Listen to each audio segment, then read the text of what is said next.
John from Kettering on his beautiful motor cruiser, and we're just taking the boat from Kettering around to Hobart.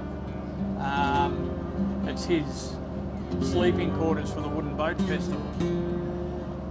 What sort of boat is she, John? What make of boat? It was built by Jim Stewart Marine in Brisbane. It was designed after a Tassie trawler, but it's fiberglass, 42 feet long.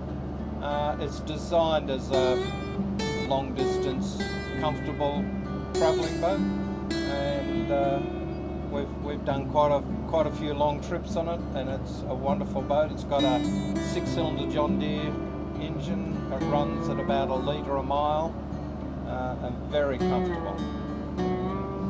Okay, and you've done a few trips on it. Where was your last trip? The last trip we wanted to go back to the Kimberley. We did the Kimberley on a sailboat in '85, and a second trip later on. We wanted to go back last year, but we got to Port Lincoln, South Australia, and the COVID border restrictions getting into Western Australia were just impossible to negotiate. So we turned around, did an extensive cruise in South Australia, Victoria, and then went back up to Queensland and sat up there for the winter. Good idea.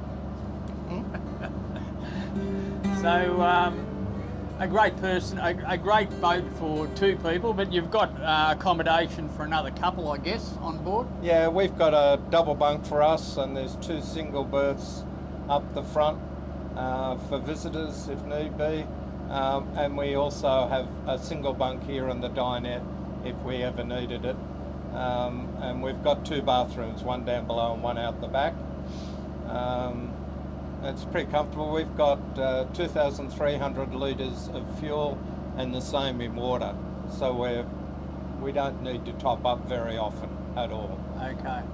So, and no water maker? Don't need a water maker. I think back in the late 80s, 90s, we sailed an Adams 40 around the world, and I think we had 400 or 500 litres of water for that trip around the world. So because we're only doing coastal cruising now, we've got plenty of water, and so we don't really need a water maker. Yeah, I think you're right too. And I noticed the boat has got flopper stoppers and stabilisers on it. Do you use them much? Yeah, we've got, we use the flopper stoppers in rolly anchorages, and they are absolutely brilliant. Each arm's 4.5 metres long, so it adds another 9 metres of beam to the boat, and the flopper stoppers get a lot of traction on the water.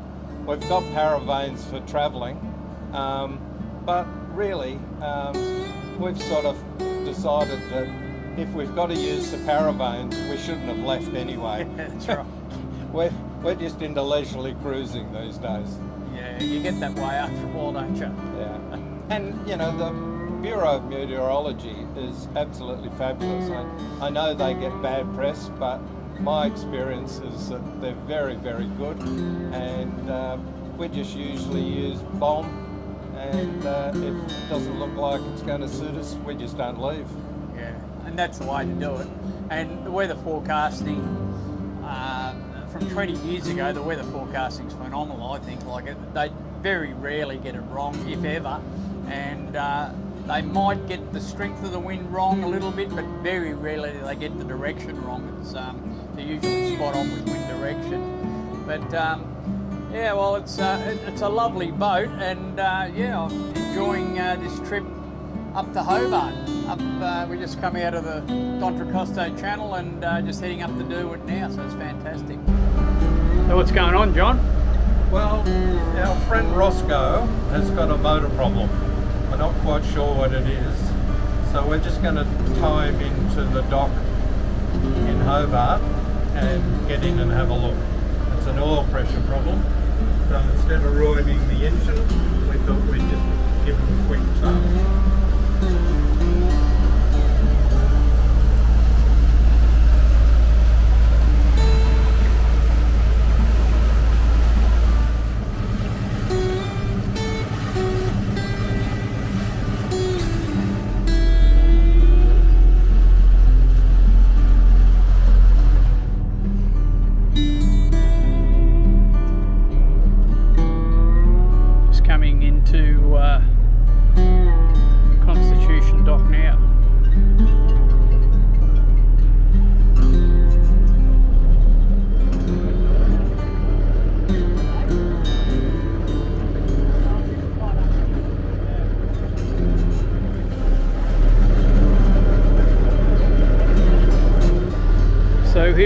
tied up at King's Wharf, ready for the Wooden Boat Festival. Well, John, thanks very much for showing us over your boat. Absolutely love it, and thanks for showing it to myself and my viewers. Okay, thanks Norm. No worries, mate.